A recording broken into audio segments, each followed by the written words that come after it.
Welcome to Sightseeing Japan, the podcast where we explore the land of the rising sun. I'm Paul Bresson. And I'm Jason Nealing, and today we're talking about planning. So you're going to Japan. Awesome. That's a good idea. That's something you should do. Something everybody should do. So, Paul, how do you like to plan your trip to Japan? What's your style of planning? I feel like I like to plan out where I'm going to be every day and maybe one or two things to do. But I don't like to nail down exact times on everything necessarily. Sure. Leave a little bit of time to explore, wander, kind of go at my own pace. Okay. I know you're a little bit different in that. How do you like to plan, Jason? I am an obsessive planner.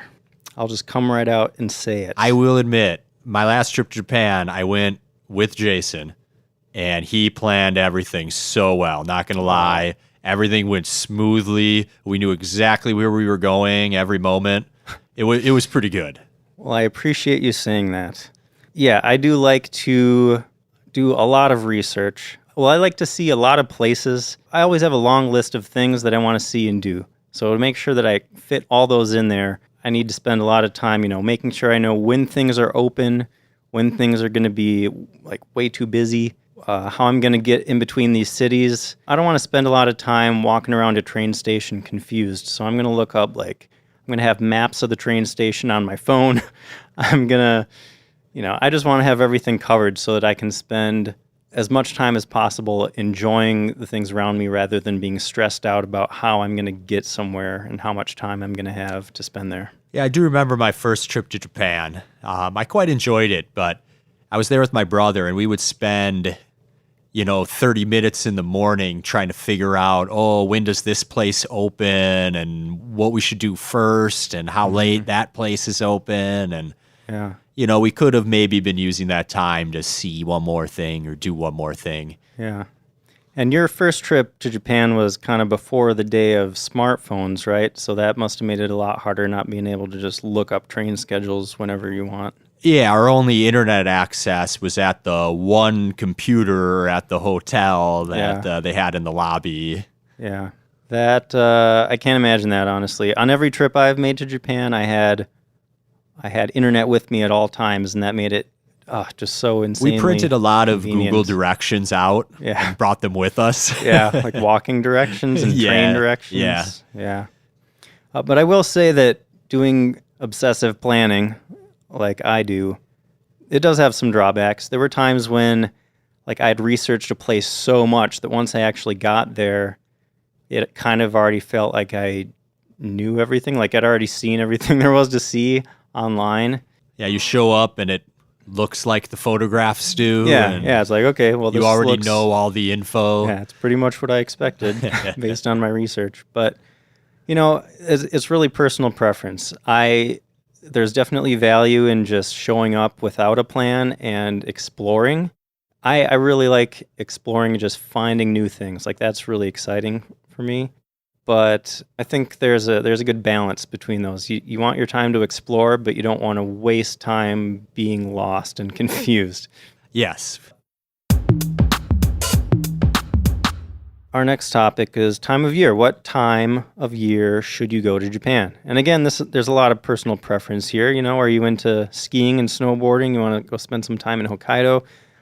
Or maybe you're into snorkeling, scuba diving. You want to go down to Okinawa and hang out on the beautiful beaches down there. But we'll just talk about the times of year and what you can expect.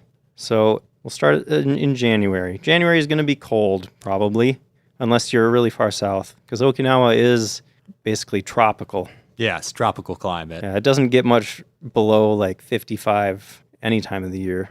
Most of the rest of Japan is going to be cold, maybe some snow. Yeah.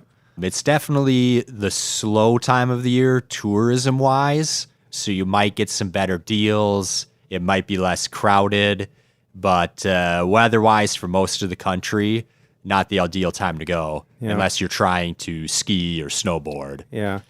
So like you said, winter is kind of a slower time of the season, but one thing you do want to watch out for is New Year. That's a big deal in Japan. People are going to be traveling all over the country. The trains are going to be busy.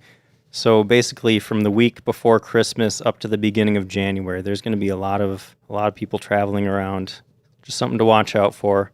I mean, you could go specifically for New Year. That might be a fun thing to experience in Japan. That would be cool. Yeah. Now in February, go to Hokkaido if you're going to go in February, because they have a snow festival in Sapporo that looks awesome. They got these huge snow sculptures.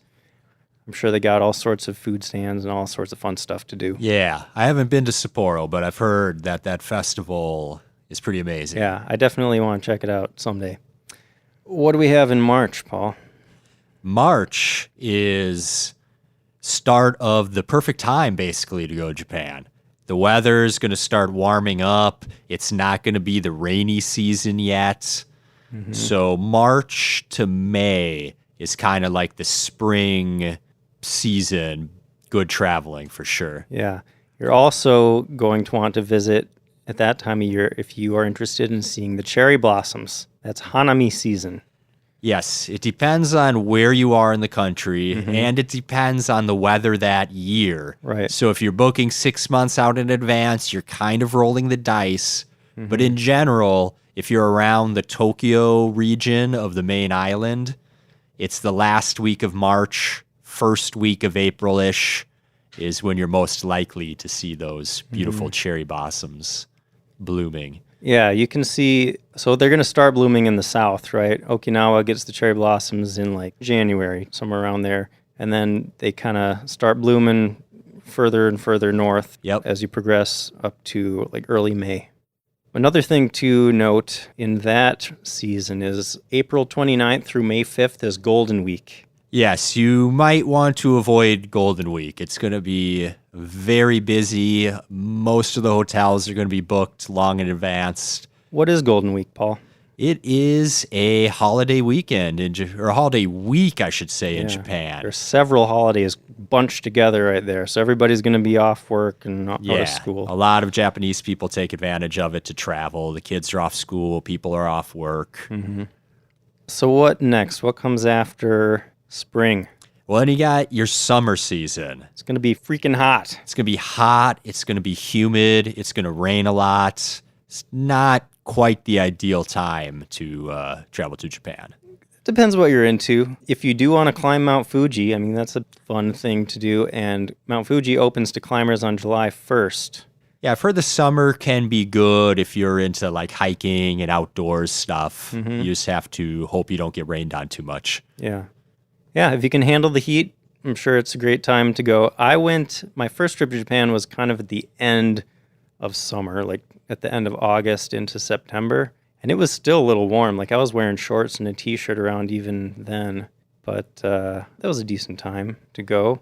Oh, another thing to note, in mid-August you have Obon, which is a big holiday in Japan. It's about your deceased ancestors coming to visit you, kind of a spiritual thing. But that's also going to be a busy time. Obviously, people are going to be traveling around a lot. But it might be a fun experience, too. They got a bunch of, festivals and stuff that you can check out. Yeah, summertime is kind of festival time. So you definitely have a better chance of seeing some cool festivals if you travel in the summer. Yep. So then we have fall. Fall is my personal favorite time to go to Japan. I am with you on that. The weather is perfect. Yep. The trip that I'm planning for this year, I leave November 7th. And I mean, I expect it to be like right around 60 degrees, which is perfect for if you're going to be walking around outside all day. You're going to be comfy. Anything September to November is going to be a nice range. Yep. All right, so once you've decided on your planning style and what time of year you want to go to Japan, what do you need next, Paul?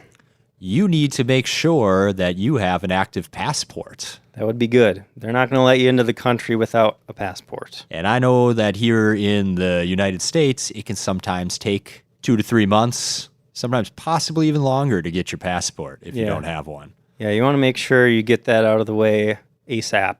You don't want to Never be trust the government to be on time. I learned that trying to get my license tabs last year. Yeah, I remember that.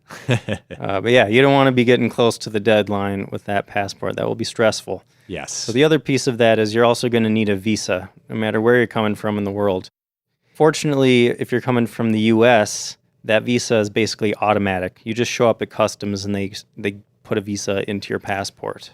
Yeah, so it's easy from a lot of countries, but you should definitely look up what it requires from your country because there's always going to be exceptions to that. And sometimes you do need to get pre-approved for things like visas. Right.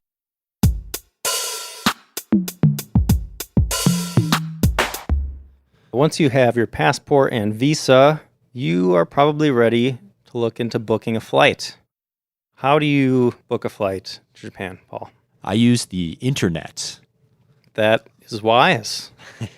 Can you go into a little more detail? It is good to look around at multiple sites. It's good to check and maybe not buy something the first day, kind of get an idea of what the prices are looking like in the time of year you want to go. Right. And you're going to have to watch that for a little while because the prices are Exactly. going to fluctuate. And you're going to want to buy when you see it drop. Yeah, that's good advice. I have found the best prices when I pick the time of year that I want to go, and I just look those up every once in a while. All of a sudden, one day it's $300 cheaper. Right. It's just random. So that's one way to do it. Another way, I guess, if you're not picky about the time of year and you just want the absolute cheapest, you could just, search for different times of year sporadically. Yeah, sometimes moving the days around even a few days one way or the other can change ticket prices too. So you Right. can always play around with that. Yeah. And a lot of times there's a little option where you can say like plus or minus a few days or something. Like I don't care exactly what day I leave, and that can help you find some cheaper prices too. Now, this is obviously going to depend on where in the world you're coming from, but I personally will never book a flight with multiple stops again to get to Japan. You can find some really cheap prices if you're willing to make a bunch of stops, but it could take you 48 hours or more to get to Japan, and that's not going to be fun. Yeah, I would do one stop if it was somewhat direct and it wasn't more than a couple hour layover. Yeah. But some of them get crazy where you're going the wrong direction and then you've got a 6-hour layover and you end up traveling for 40 whatever hours and you're just dead when you arrive. Not an ideal situation. Right. But for my trip this year, I found tickets for, I think it was around $700 round trip, which is just barely more than the tickets I got when I had to stop in Chicago. So just watch those prices and try to snatch one up for a direct flight if you can. Yeah, 700's not bad for flying that far. Yeah. So speaking of transportation, once you get there, you're going to need to take the trains probably. You could rent a car in Japan. I would not recommend it unless you're going to go somewhere very rural and far away from any train lines because the train system in Japan is exceptional. Yes. You have the high-speed train, the Shinkansen, that's going to get you between large cities, and then any decent-sized city is going to have local trains, too, that can get you around to the local attractions. So I don't see any reason to rent a car unless there's some really specific place that you want to see that you can't get to on a train. Yeah, 90+% of the time, it's not going to make sense to rent a car. Now, if you're planning on making a lot of long trips between cities on the Shinkansen, for example, a good option is something called the JR Pass. So JR, Japan Rail, is the biggest train company in Japan. I think so. They basically own the whole network that goes all over the place. Yeah, and that includes all the Shinkansen trains, all the bullet trains. Right. And there's even a Shinkansen now that can get you from Tokyo to Hokkaido. Like it goes underwater. That's awesome. Yeah.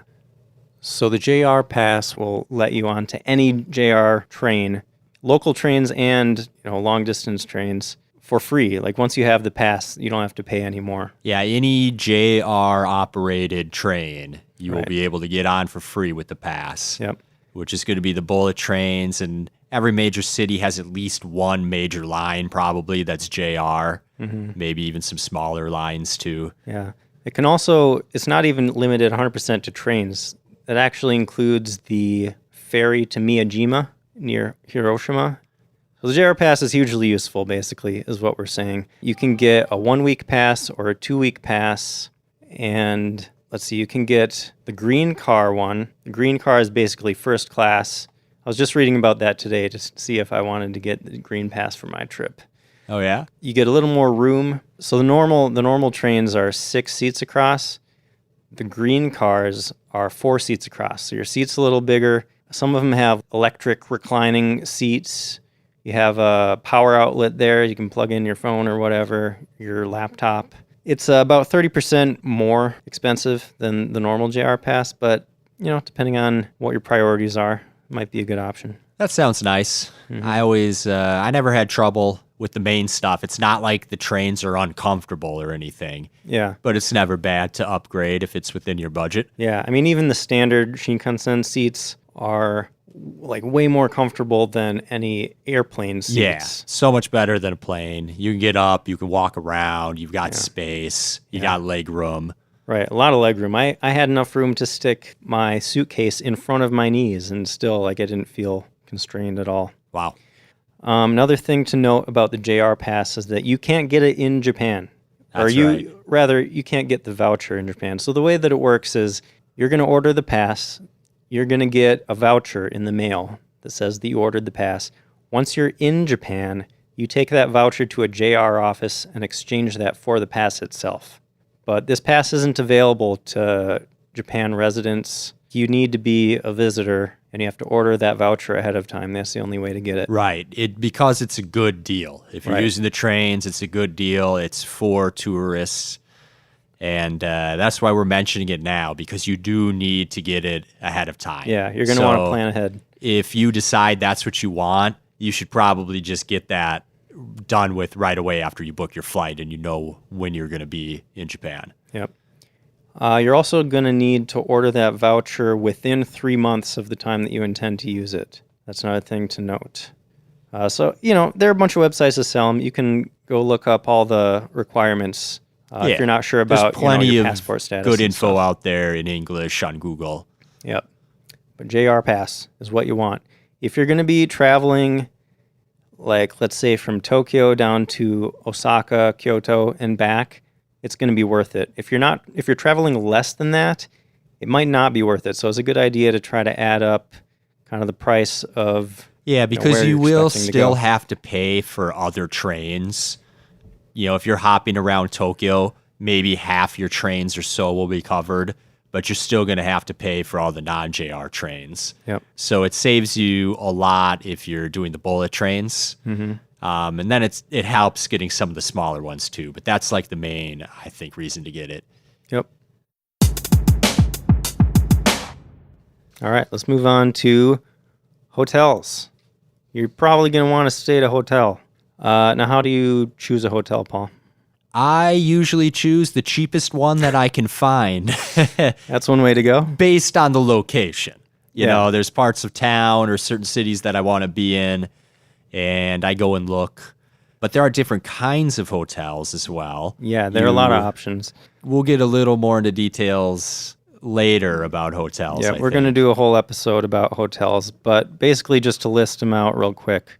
You got capsule hotels, super cheap. Hostels are also super cheap. One step up from that, you got your business hotels, pretty small, but if you're going to be spending most of your time outside your hotel anyway, business hotel is a pretty good option for most people, I would say. Yes. Then you got your ryokans, which are traditional Japanese-style hotels, so sliding wooden doors with paper on them. And if you're searching for hotels online, in English especially, you're going to find a lot of hotels that cater a bit to tourists, which is kind of nice, because then you're more likely to get a place that's got laundry, a washer and dryer that you can use if you're going to be there for more than a week. Yeah. You're going to have to wash your clothes. They're going to have people at the front desk that can speak English a little bit and help you out, give you some advice or directions, things like that. Yeah, laundry is definitely a good thing to have, and that can save a lot on what you need to pack. You know, if you're staying for 3 weeks, but you're staying at a bunch of places that have laundry machines, you only need to pack for, less than a week's worth of clothes. That can help a lot. Yeah. Did we cover all the hotel options? I think that's kind of the main I mean, stuff. we covered everything but love hotels, but you're not going to want to stay at a love hotel. Yeah, probably not. Not for long term anyway. No. Manga cafes are also a super cheap option. We'll talk about those more in the hotels episode, but for most people, honestly, a business hotel is probably a good one. Yeah, it could be fun to stay in the traditional ryokan. Yeah, if you're willing to spend a little more, usually You're for going to be ryokan. sleeping on a futon on the floor. Yep. If that's not your thing, that's fine, but I found it to be very comfortable. Yeah, it's fun and a good way to get a taste of the culture, right? Yeah. Also, of course, if you need more room than a business hotel can offer, there are bigger luxury hotels, like Western style stuff. Like they have Hiltons and Hyatts out there. There's plenty of high-end stuff around. You can get nice rooms if that's what you're looking for. Yeah. So, as I mentioned earlier, when Paul first went, he didn't have access to the internet wherever he went. But that is a great thing to have. And I would not do a trip to Japan without it. It just makes so much sense. We had to use a book. Some of the info was up to date, some of it wasn't. We just did our best. How archaic. Those barbarians that lived 10 years ago. I know. So what I would recommend is something called a pocket Wi-Fi device. Yes. You can get these all over the place. There are a bunch of websites that offer them.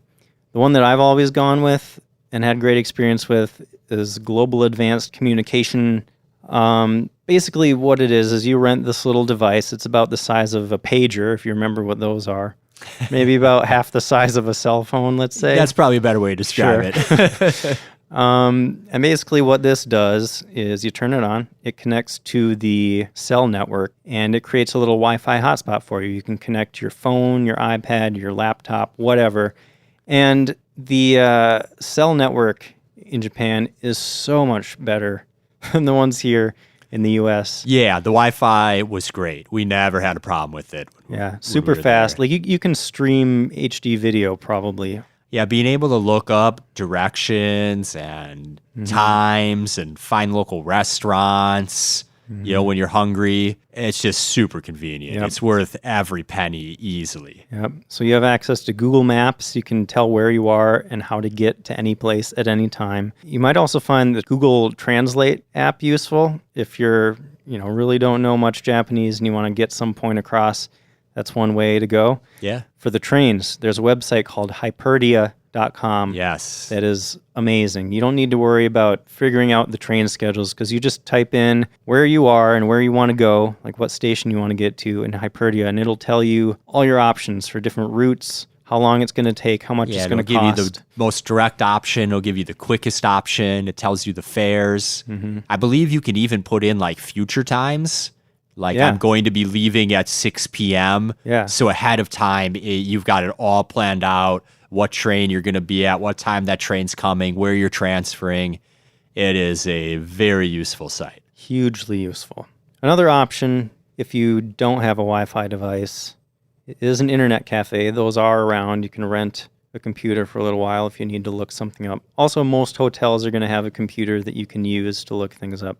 But again, I highly recommend the Pocket Wi-Fi. They're not very expensive. And this is something you're going to want to reserve ahead of time. Right, because they can get sold out. So yeah, you pick it up right at the airport. Oh yeah, that's another thing to mention. It's super easy. Yeah, you get it right after you get off your flight. You turn it back in at the airport on your way home. Yep. You can also have it shipped to a hotel that you're staying at if you want. I mean, it's easiest probably to just pick it up at the airport when you land. And then you have it immediately. You can't get lost. You've got your Wi-Fi. You've got your phone. You're good to go. Yep. So with Global Advanced Communication, as I mentioned, their prices are like, if you're just there for a few days, it can be up to like $10 a day, but it gets cheaper the longer you use it. So it can get down to like $4 or $5 a day. Yeah, for $5 a day to have internet access while you're traveling, so worth it. Yeah. So you got your hotels booked, you got your pocket Wi-Fi reserved. Time to fill up your itinerary with fun events, maybe some restaurants you want to visit.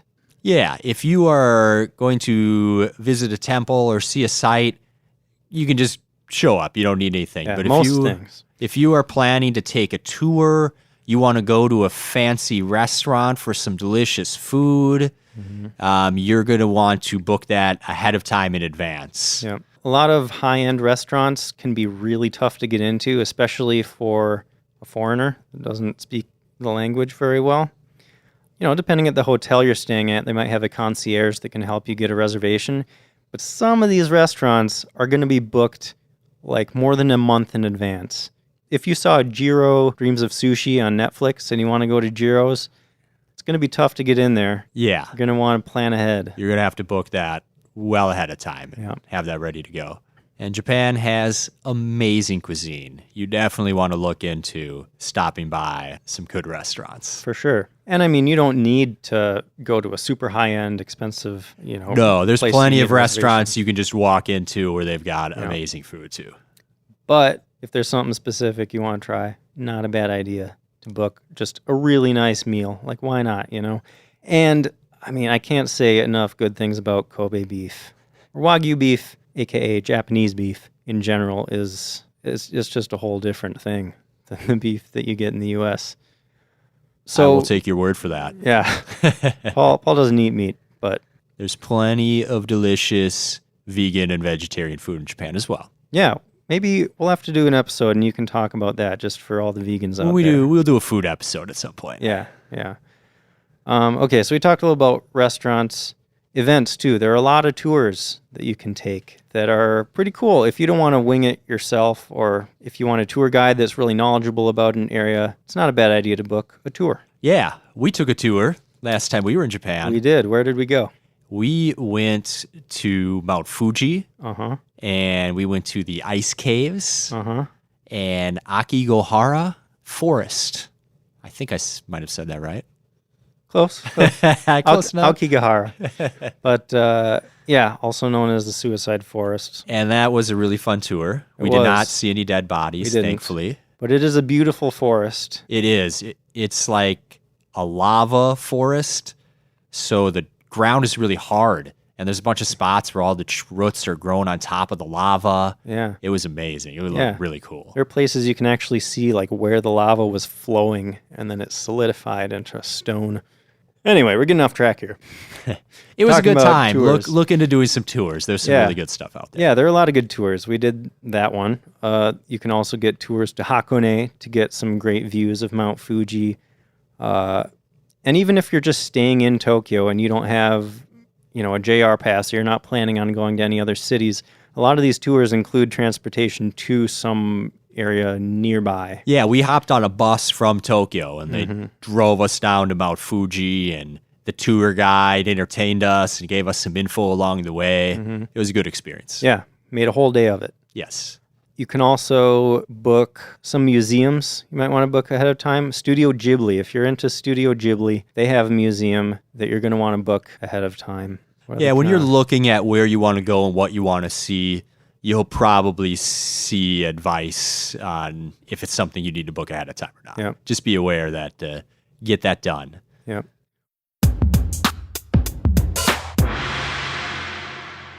Let's move on to money.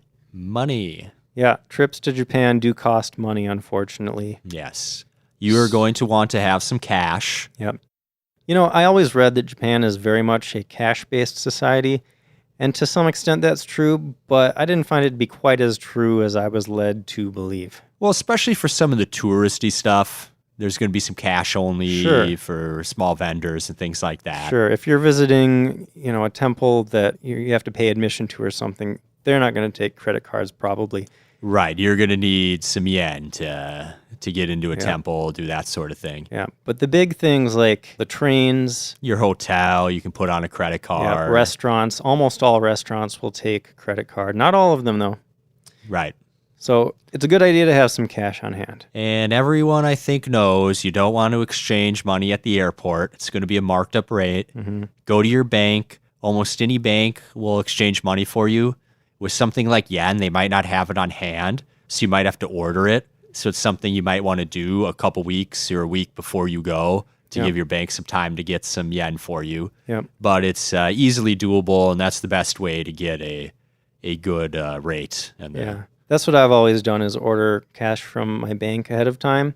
If you're not comfortable with carrying around a bunch of cash, it is possible to use your check card at ATMs in Japan to get cash. 7-Elevens will have ATMs that will let you get and that cash. has changed. When I first went to Japan, I think it was about 11 years ago, I ran out of cash towards the end, and I looked up where can I get more cash. There were like 3 ATMs in Tokyo that you could use American cards at. Wow. I had to go to like Roppongi or something to find like this one Citibank ATM. Yeah. We had to make a special trip out there just to get more yen. But like you said, a little easier these days. Yeah. And you're still probably going to want to check. Just Google, see if other people with your credit card company or your debit card or whatever have had success, because I've heard some people have trouble with that. Or Yeah, some cards definitely seem to be better with the international stuff than others. yeah. And you're going to want to let your credit card companies know that you're traveling ahead of time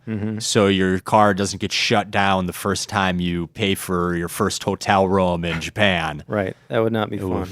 So make sure you let them know you're going to be traveling. Yep. Also a good idea to try to get a card that doesn't have foreign transaction fees. Yes. A lot of credit cards will charge like a 3% fee on every single purchase you Yeah, make. 3% on your hotels and all that stuff is going to add up. Yeah. I have a Capital One Quicksilver. I'm not sure if it's all Capital One cards that don't have fees. I generally hear Capital One's good, but I can't Yeah. guarantee that every card, there's lots of different cards. Right. So you're going to want to look up what cards don't have fees and grab one of those, even if you only use it for overseas travel. It's good to have. Oh, another thing to note, I don't know if you experienced this at all, Paul. This is kind of a little quirk about Japan credit cards specifically. I've been to stores where I hand them my credit card and then they ask me 1 or 2. Have you ever seen that? I don't recall that. So at the time, I was just like, I don't know what this is. 1, and it worked, you know. But apparently, in Japan, credit cards have an option where when you sign up for the card, you can decide if you want to pay for things all at once or in installments, like monthly installments. So when you charge something at a store onto your card, you decide if you want them to put it all on the card at once or if you want them to split it up into like monthly payments. Interesting. Yeah. If you're coming in from outside the country, you're probably going to always say 1 because from what I understand, these cards that give you that option of paying in installments like that are only available in Japan. Yeah, your card's probably not set up for that. It might Right. get declined if they try to do it. Right. So yeah, if you see them holding up a 1 or a 2, just tell them 1. Ichi. Yeah. So we should probably also mention the exchange rate. $1 is roughly 100 to 120 yen. It usually is somewhere in that range. It fluctuates a bit. Yeah, so if you're looking at something like lunch, it's not too hard to go 800 yen. Okay, that's about $8. Yeah. If you're looking at a hotel bill or something like that, you might want to look up the current exchange rate to get a slightly more accurate number. Yeah. But it'll get you pretty close if you just divide it by 100. Right. And also, Japan doesn't have a dollars and cents sort of system. Like for us, 100 cents equals $1. Their money is calculated just in yen. So, 1 yen up to 1,000,000 yen. It's all just yen. Yeah, so 1 yen coin is worth about 1 penny anyways. Exactly. So it kind of works out, but everything is yen. Yep.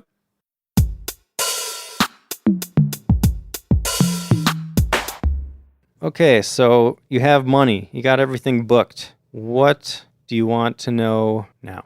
What's it going to be like if I don't speak Japanese? Oh, crap. I totally forgot to learn Japanese. What am I going to do? Well, have no fear. It is super easy getting around in Japan. Every train station has signs in English. There's going to be maps in English that you can grab.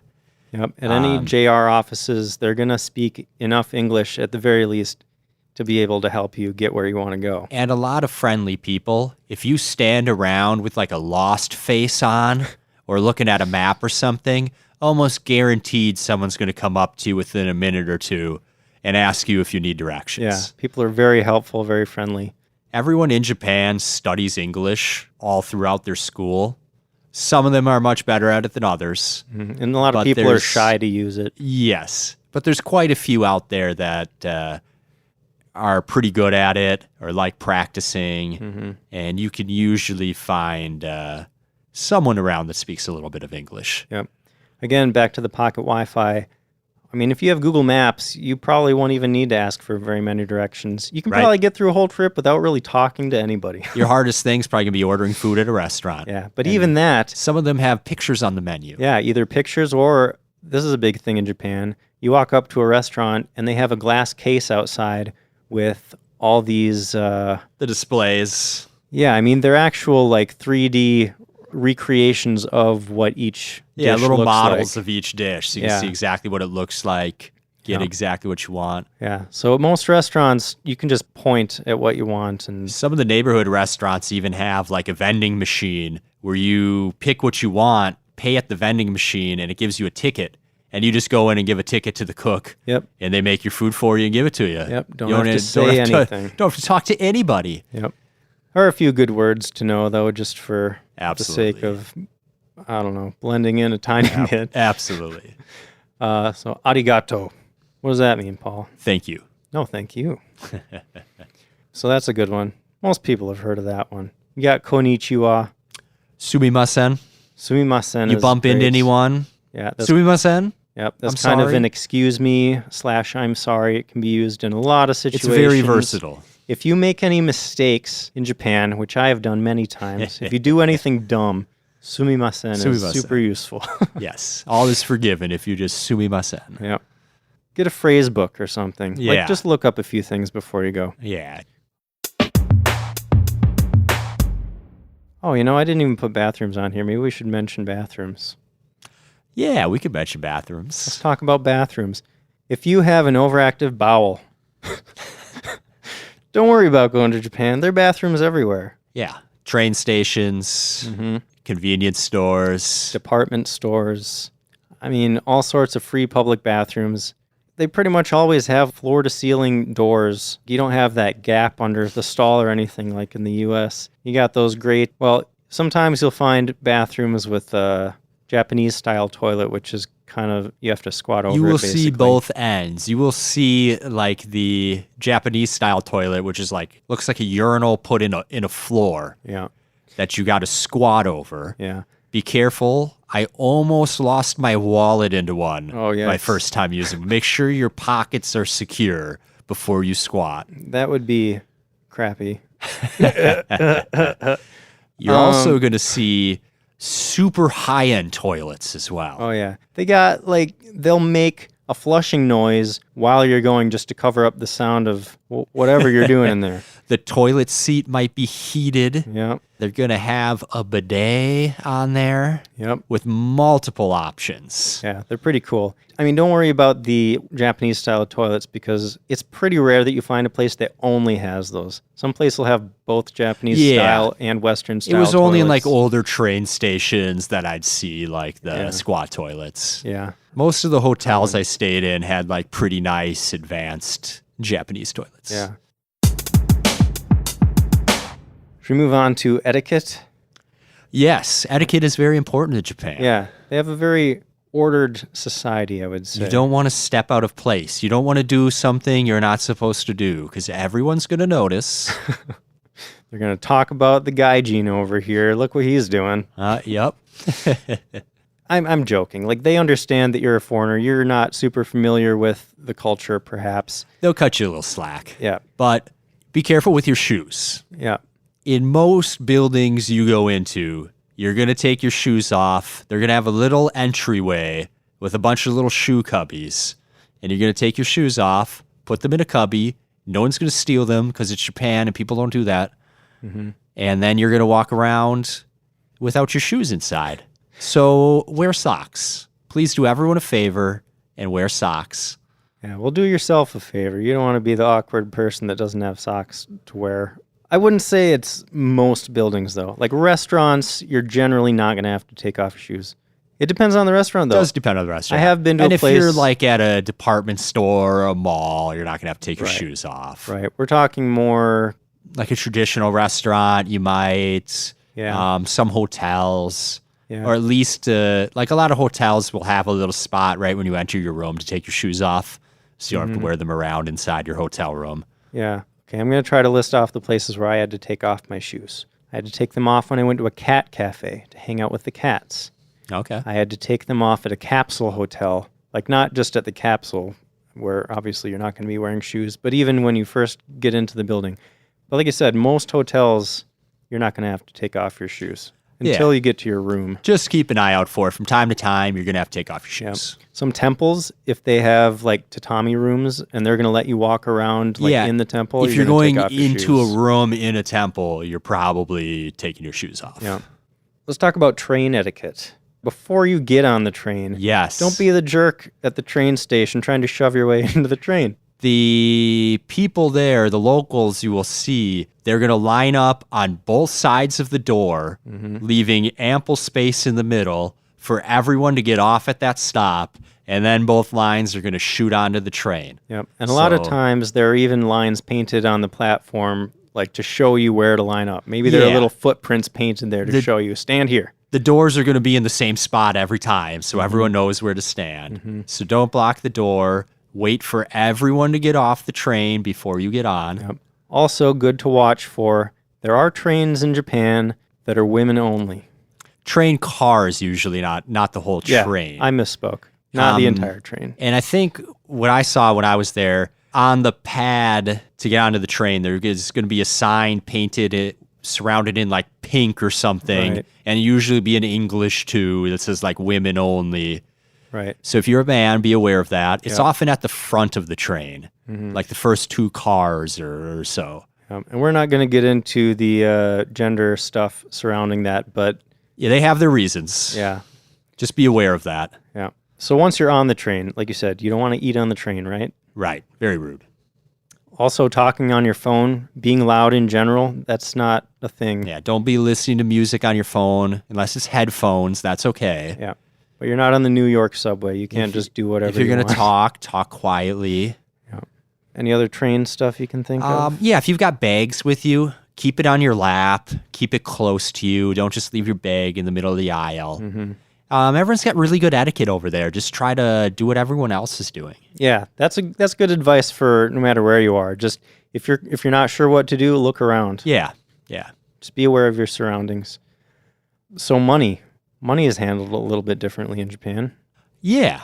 When you pay someone, they're going to accept your money with two hands. If you're passing it by hand at all. Yeah. You might be putting it in a tray. There's often a money tray, so you don't have to touch each other. Yeah, I would say that is much more common than even like you almost never want to pass money by hand unless there's no other option. Yeah. Most places, there'll either be an indent in the counter or they'll have a tray that they hand towards you when they see you pulling your bills out. Yep. You'll see a lot of these little plastic trays at convenience stores, at restaurants, Yeah. hotels even. So you're going to set your card or cash or whatever in the little tray and they'll take it out of the tray. Also etiquette, tipping. There is no tipping in Japan. Yeah, don't try to tip. Don't tip your cab driver. Don't tip your server. Don't tip your bartender. Yeah. You might think you're being really nice, giving them extra money, but if you leave money behind at a table, they might actually chase you out of the Yeah. restaurant to give you your money back. What about bathroom slippers? Do you have much experience with bathroom slippers?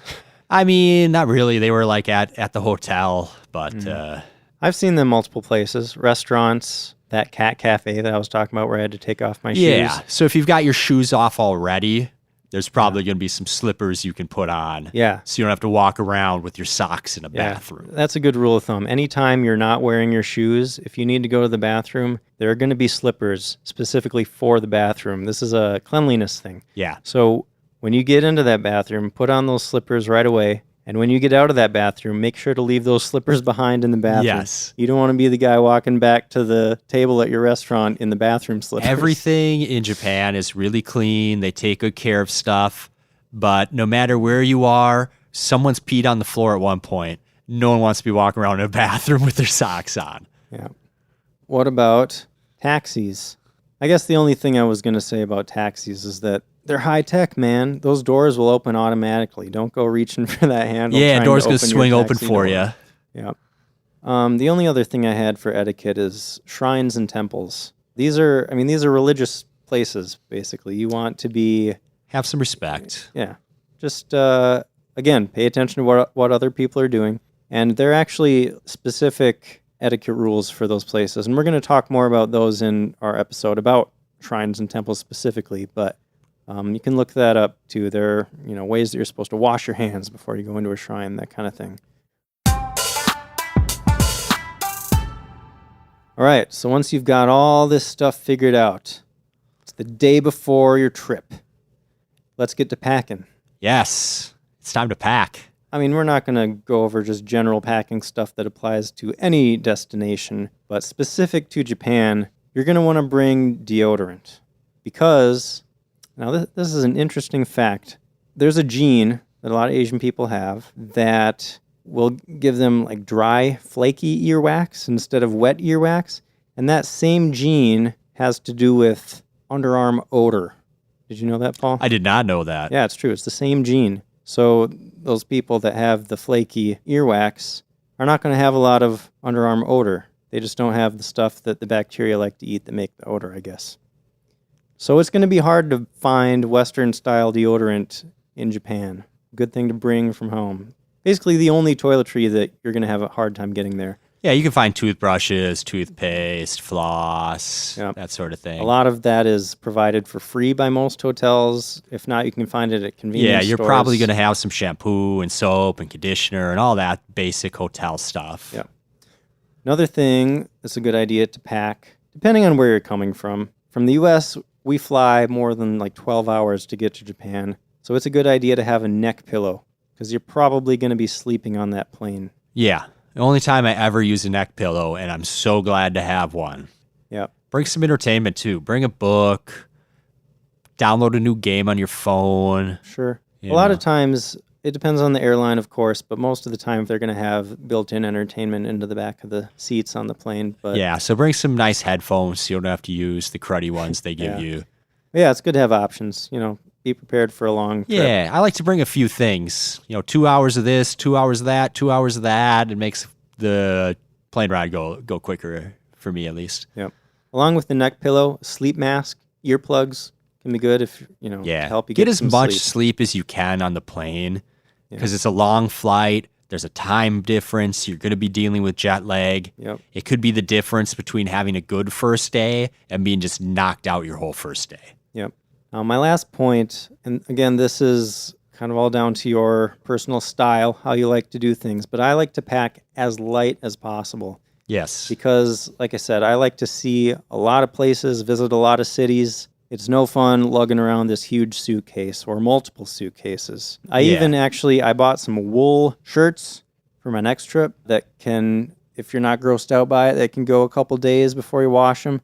But even if you want to wash them every day, you can wash them in the sink at the hotel and they'll be dry by the next day. So that's one way I'm planning on cutting way down on what I need to pack. But even if you do want fresh clothes for the whole trip, like I said earlier, booking hotels with laundry can help with that, so you don't have to pack quite as many clothes. And, I would say stick to essentials as much as you can, just because you're going to find a lot of stuff in Japan that you want to buy, probably, things that you want to bring back. Yeah, you're going to want to have a little extra room so that you can bring all your souvenirs and whatnot home. Yep.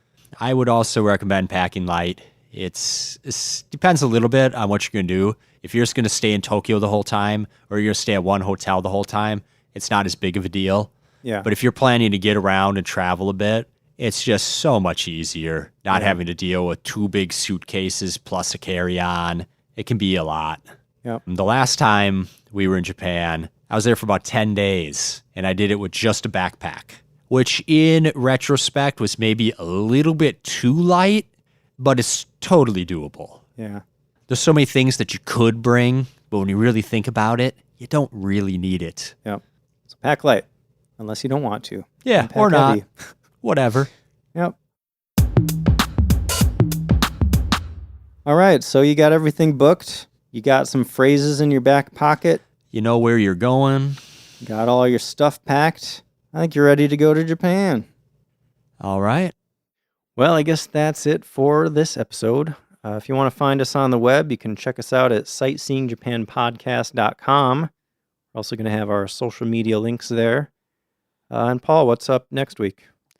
So now that you know how you're going to plan your trip to Japan, we're going to go over some regions in Japan so you can decide where you want to go and what you want to see.